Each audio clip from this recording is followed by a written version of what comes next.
Coba tadabburin, renungkan surat Ad-Duha. Itu surat motivasi banget. A'udzu billahi minasy syaithanir rajim. Bismillahirrahmanirrahim. Wad-duha wal-laili idza saja.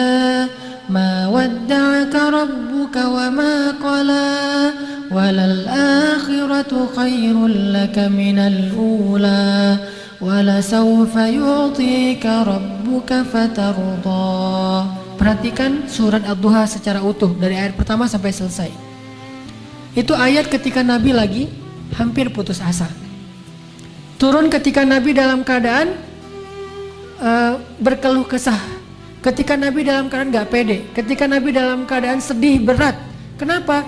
Karena wahyu sudah 6 bulan gak turun. Jarang banget sampai selama itu wahyu gak turun. Jadi kayak ibarat kita tuh udah 6 bulan gak ketemu dengan kekasih kita. Udah 6 bulan gak dapat WA dari pasangan kita. Kan 6 bulan loh. Atau udah 6 bulan WA kita gak dibaca-baca. 6 bulan pernah gak WA-nya gak dibaca 6 bulan? Paling-paling 2 hari 3 hari aja udah baper berat ya. Apalagi sampai 6 bulan Nabi tidak dapat wahyu selama 6 bulan. Gak ketemu Jibril 6 bulan lamanya sampai Nabi berpikir jangan-jangan saya sudah dipecat sebagai seorang Nabi. Sedih banget. Jangan-jangan Allah udah benci sama saya. Jangan-jangan Allah udah ninggalin saya. Jangan-jangan Allah udah memberhentikan saya. Jangan-jangan Allah udah gak ridho lagi kepada saya. Ya Allah gimana ini, gimana ini. Turunlah ayat setelah 6 bulan Nabi dalam keadaan sedih. Wadduha wal-laili idza saja. Demi pagi yang terang benderang, demi malam yang sudah senyap dan nyaman, udah semuanya tenang. Ma wadda'aka rabbuka wa ma qala. Berarti siang dan malam Tuhanmu tidak pernah meninggalkanmu dan gak benci sama kamu wahai Muhammad. Ini ayat buat kita. Kalau ada yang mengatakan apa maunya Allah sama saya, kayaknya Allah gak ridho nih saya jadi orang benar nih. Apa sih yang Allah pengen dari saya, semua yang udah saya lakukan tapi kok jadi kayak gini. Allah menjawab, ma wadda'aka rabbuka wa ma qala.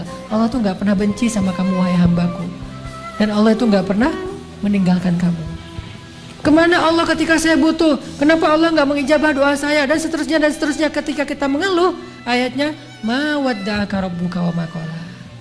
Ketika kita merasa dulu sebelum saya hijrah kayaknya hidup saya enak-enak aja, lempeng. Sekarang setelah saya hijrah kenapa rezeki saya jadi seret gini, jadi nggak enak.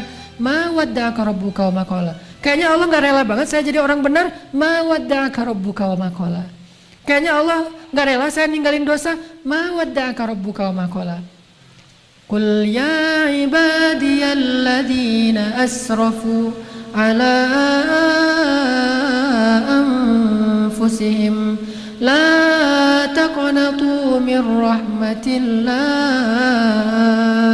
Bilang kepada hamba-hambaku, kata Allah. Kekasih panggilannya tuh hamba, bukan makhluk. Allah kalau manggil kita kasar, makhluk.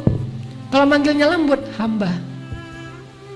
Kita nggak bisa lebih dari itu. Kalau dipanggil lebih dari itu tuh Rasulullah. Kalau kita panggilan paling lembut, wahai hambaku. Bahkan Nabi Muhammad juga kadang dipanggil hamba. Subhanalladzi asra bi'abadihi, hambanya Allah.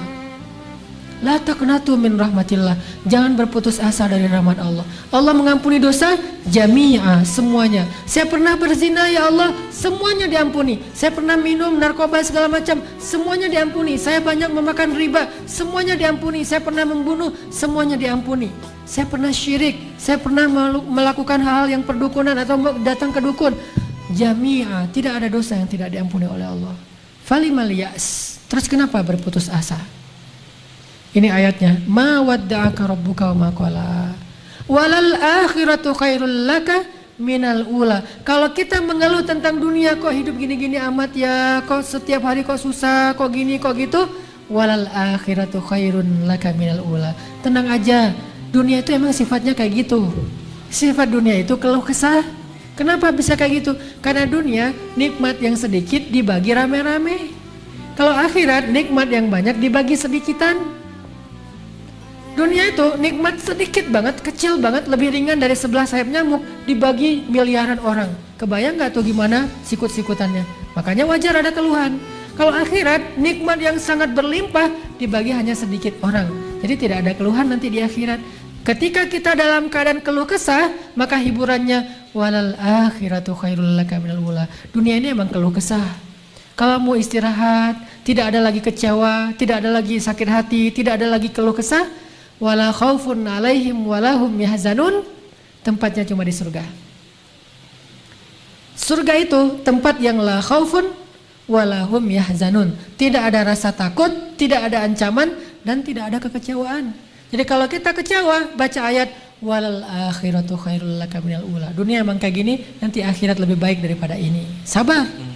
Sampai kalimat kalau kita merasa bahwa gimana Allah akan nolong saya, gimana Allah akan nolong saya, ada kalimat wala saufa yu'tika rabbuka fatardo. Allah pasti akan memberikan kamu pertolongan sehingga membuat kamu bahagia. Harus yakin. Nah, pertanyaan terakhir, gimana biar kita yakin bahwa Allah pasti nolong kita? Ini kuncinya kan? Gimana kita yakin Allah pasti nolong kita? Nggak mungkin Allah meninggalkan kita, benci sama kita, pasti akan menolong kita. Gimana caranya kita yakin? Jawabannya di ayat alam yajidaka yatiman fa'awah wa wajadaka dhallan fahada wa wajadaka ailan fa'aghna. 3 itu jawabannya. Lihat masa lalu kita. Dulu kita tuh sendiri bukan siapa-siapa, Allah kasih kita keluarga. Dulu kita itu tidak punya apa-apa, Allah kasih kita kecukupan. Dulu kita itu bingung, Allah kasih kita ilmu. Bukankah itu bukti bahwa Allah nggak pernah meninggalkan kita? Kalau dulu Allah pernah nolong kita, kenapa sekarang tidak? Buat saya pribadi, dulu saya berangkat ke Mesir, sendiri nggak punya siapa-siapa. Kemudian Allah kasih keluarga, Allah kasih teman di Mesir. Saya berangkat ke Mesir, nggak bawa uang 1% pun. Allah beri saya rezeki selama di Mesir dan bisa makan. Bahkan punya tempat tinggal kontrakan 3 tempat. Teman saya yang datangnya dengan modal cuma 1 kontrakan, saya 3 kontrakan. Saya dulu di Mesir bingung kan, namanya juga anak baru ya, datang ke luar negeri kan bingung gitu kan ya, polos-polos, lugu-lugu gitu. Ini kemana nih, gimana. Akhirnya Allah beri petunjuk, akhirnya bisa jadi guide untuk orang-orang yang lagi wisata umroh plus Mesir. Alam yajidaka yatiman fa'awah wa wajadaka dhallan fahada wa wajadaka ailan fa'aghna. Maka lihat masa lalu kita teman-teman. Lihat pengalaman hidup kita ketika Allah menolong kita. Itu harusnya menjadi dalil supaya kita makin yakin Allah nggak mungkin meninggalkan kita dan benci kepada kita. Ma wadda'aka rabbuka wa ma qala.